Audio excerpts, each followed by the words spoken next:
On the show today, Kenya's NSE secures regulatory approval for derivatives market. South African Reserve Bank launches financial stability review document. Plus, FMDQ OTC Securities Exchange organizes media engagement workshop on green bond. Hello and welcome to Business Incorporated. I'm Chimezi Obi Iwagwa. Let's get the show started now with the markets. And markets in two of Africa's largest economies were trading in positive territory at intraday, with the JSE index in South Africa taking the lead. The index was up 1.06%, while the NSE was up 0.20%. However, the EGX 30 in Egypt was down by almost 1% at intraday. Kenya closed negative on Wednesday.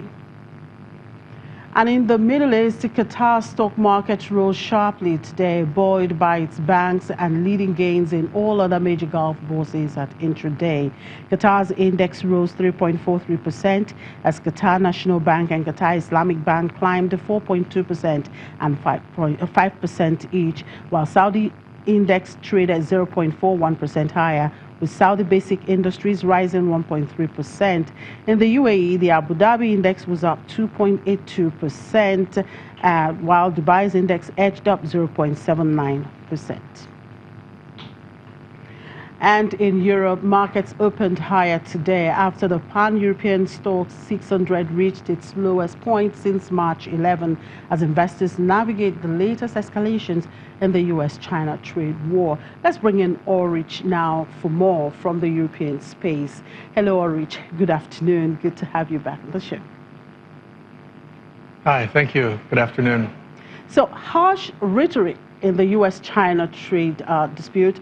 A top Chinese diplomat accusing Washington of naked economic terrorism. China, in turn, threatening restricting exports of rare earths. How is the market digesting that this Thursday? On the face of it, surprisingly well. Most markets in Europe are on the way up. Behind me, the DAX, you can see, is also up, but there's not a lot of oomph behind it. The DAX basically running out of steam, and other markets also in part turning from positive to negative. Part of the moderate reaction today, the fact that it's not going down some more, there already have been pretty big losses so far this week. And so right now, investors are taking a little breather from the losses, if you will, but they're bracing for more, and there could be more, but today it's not the case. All in all, though, in many European centers, it's not that active a trading because we're having Ascension Day in the Christian world, and some of the markets are closed, among others Zurich in Switzerland or Vienna. And here in Frankfurt, yes, the market is open, but most of Germany is out on a public holiday. Investors and professionals, many traders alike, are not active in the market. So, if you will, is it a representative picture? I think not quite, from the European side at least. So how is Europe digesting the Washington-Beijing face-off while mulling its own trade dispute with the United States?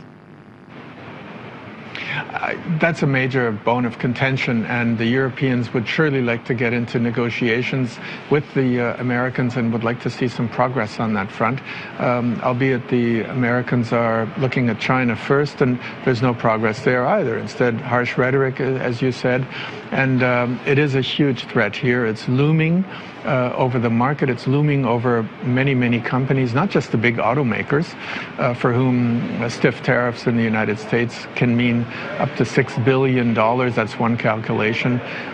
More in burdens, less profits, but also for many mid-sized companies which are suppliers to the auto industry or who also deal directly in the American market. People are hoping that the next EU Commission can maybe make more progress than the old one, although Jean-Claude Juncker, the outgoing president of the EU Commission, gave it a good try. And all the risks looming as well, and that has been a theme that has hurt European equities in May, are the old saying, sell in May and go away. A good fit this year, right? Yeah, in this year, it was probably an adage that investors would have profited by, at least so far. You never know ahead of time, though, so it's always up to the investor himself to make up his mind. But looking at this year so far, the market was on a clear direction up from the beginning of the year until May. At the beginning of the month, then, here in the DAX, for example, an annual high was reached, and then since then, it's been on the way down. And similar picture in other markets in Europe. If you take the FTSE, for example, the drop there in May not quite as pronounced as here in Germany, but investors running out of steam over those trade issues, but also over the other problems that are looming. You alluded to them, and that is for investors the Brexit and the Italian question. Both have the potential for major disruption. So the trend in May could continue in the year, but if there's good news, for example, on the Brexit front, could be a whole different optimistic picture in the course of the year as well. As always in the stock market, you never know ahead of time. All right, thank you for your time, Ulrich.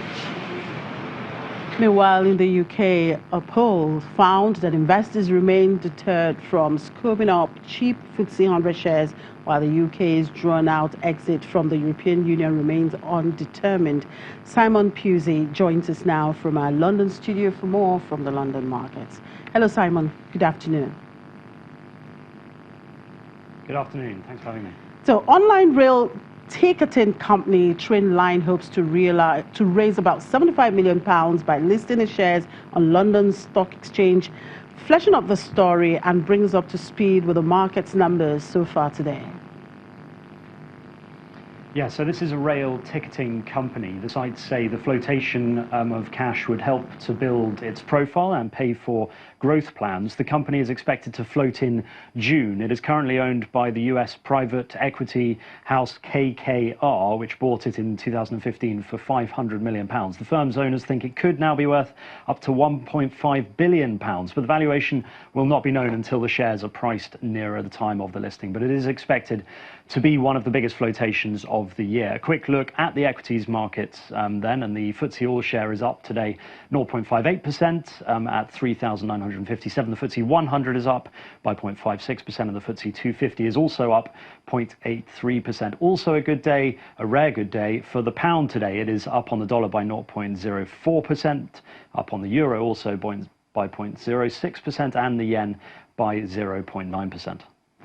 Another corporate story out there is First Group signaling a breakup by seeking a buyer for its Greyhound buses in the US. What's the trouble with the Aberdeen-based company? Yeah, so First Group, this is a bus and train company. It's considered breaking itself up by seeking a buyer for its Greyhound buses arm. The company is being attacked by one of its own investors to boost profits. It's also looking at spinning off some of its UK buses and the arm called First Bus. The chief executive says the group's train franchises could be reviewed, and its focus would now be looking at North America. The group's annual loss was £97.9 million. That's a little narrower than the £327 million a year before. The company currently operates a fifth of all local bus services outside of London, but more famously and more profitably, they operate the distinctive yellow school buses in the US. It's that North American operation they're looking to build and grow on, and they're looking to sell off some of the less profitable UK businesses. And a vote calling for Mark Zuckerberg to stand down as Facebook's chairman is expected to take place at the company's annual general meeting today. Now, is this a trading theme in London? No, this isn't really affecting trading in London simply because Mr. Zuckerberg is very unlikely to lose that vote because he has 60% of the voting power. However, the percentage of shareholders who vote against him could indicate just how much faith they have in his leadership. So it'll be interesting to see how the vote goes. Some shareholders say that this is because Zuckerberg is both the chairman and the CEO, and that if he just focused on one of those jobs, then he could run the company and the operations, and that would be better for Facebook. But most people seem concerned that he just has far too much power. And this isn't the first time these calls have been made. A few months ago, Facebook co-founder Chris Hughes called for the company to be broken up, raising concerns about Zuckerberg's unchecked power. And Alex Stamos, Facebook's former chief security officer, he also said he should give up some of his power and hire a new CEO. Facebook, for its part, has recommended investors vote against each of those proposals, and it's precisely the power Zuckerberg is being criticized for that it looks like these proposals will ultimately fail, as he has, as I said, 60% of the voting right there, and it looks like that this vote probably will fail, like a number of votes that have happened in the past have. It's really an interesting one. Let's just keep a tab on that story as it develops. Thank you, Simon. And stocks in Asia-Pacific markets slipped today as increasing tensions between the U.S. and China weighed on investor sentiment. The Nikkei 225 in Japan slipped 0.29%. In Australia, the ASX 200 shared 0.74%. Mainland Chinese shares declined on the day, with the Shanghai Composite slipping 0.31%. In Hong Kong, the Hang Seng Index was also lower, around 0.3%. South Korea's Kospi bucked the overall trend as it rose 0.77%. And U.S. stock index futures were slightly higher this morning, pairing sharp losses in the previous session amid a protracted trade dispute between the world's two largest economies. At around 6:30 a.m. Eastern Time, Dow futures indicated a positive open of more than 60 points. Futures of S&P and Nasdaq were both seen slightly higher. Market focus is largely attuned to global trade developments after a senior Chinese diplomat ramped up the rhetoric against the U.S. amid a bitter trade war that is showing no sign of ending soon. And back here, FMDQ OTC Securities Exchange, Climate Bonds Initiative, and Financial Sector Deepening Africa, all of the Nigerian Green Bond Market Development Program, are organizing a media engagement workshop aimed at providing a platform to learn about the concept of green bond. Well, let's bring in the Associate Executive Director, Corporate Development, Cody Gorgey at FMDQ, to tell us more. Hello, Cody. Thank you for joining us. Good morning. Thank you for having me. Sure. So could you provide an overview of the Nigerian Green Bond Market Development Program?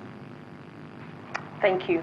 The Nigerian Green Bond Market Development Program is a program that was put together by FMDQ and two partner organizations, the Climate Bonds Initiative in the UK and Financial Sector Deepening Africa, FSD Africa, based in Kenya, and that's a UK aid-sponsored organization. And the whole aim of this program was to, first of all, bring awareness of the green bond possibilities and opportunities to Nigerians and to the Nigerian market. To create a capacity building around that area. So as we're all aware, this is an issue or an area that is trending worldwide, and Nigeria can't be left behind, and that's why this program was put together. It also brings together to develop a pool of local verifiers, and what that means is before a green bond is classified as green, there are certain things that certain criteria that it has to go through, and developing this pool of local verifiers mean that every time that we have to have a green bond done, we don't have to go out of Nigeria to look for verifiers. We can have this pool developed in-house to do that. Okay, Cody. Now, the workshop held today, what was the major focus for today, and are we expecting to see more of this market stakeholder training? Indeed, the workshop held today, and the theme of the workshop was demystifying green bonds, simply. And this was targeted at a group of very key stakeholders to the development of any market, and most especially to FMDQ's market, and this is the media community. We feel that before you even start to target, everyone, if the media is not carried along and the media doesn't know, how to report this, we may just be digging not from the foundation. So one of the things that we did today was to have a session with the media community, just talking about green bonds at a very high level, but we intend to have several series of trainings and workshops, to help develop them in this area, to help them to know how to report this properly, and to even give them that drive to begin to push for accountability in this market. Because one of the things that you will find that is that the media would help by publishing the right facts and the right stories. They will push accountability. And in terms of trainings, other trainings, because the media, again, like I said, is so important to the development of the market and making sure that whatever is being done is out there, we have a series of other trainings lined up for them, including the derivative market trainings, as well as others. So it's a partnership that we're looking to build, and even in a deeper capacity, and root that relationship in capacity development, building and development for this media community. All right, Cody, we'll continue to follow up on these developments. Thank you for your time. We'll take a quick break, and when we come back, of course, the program continues. To stay with us.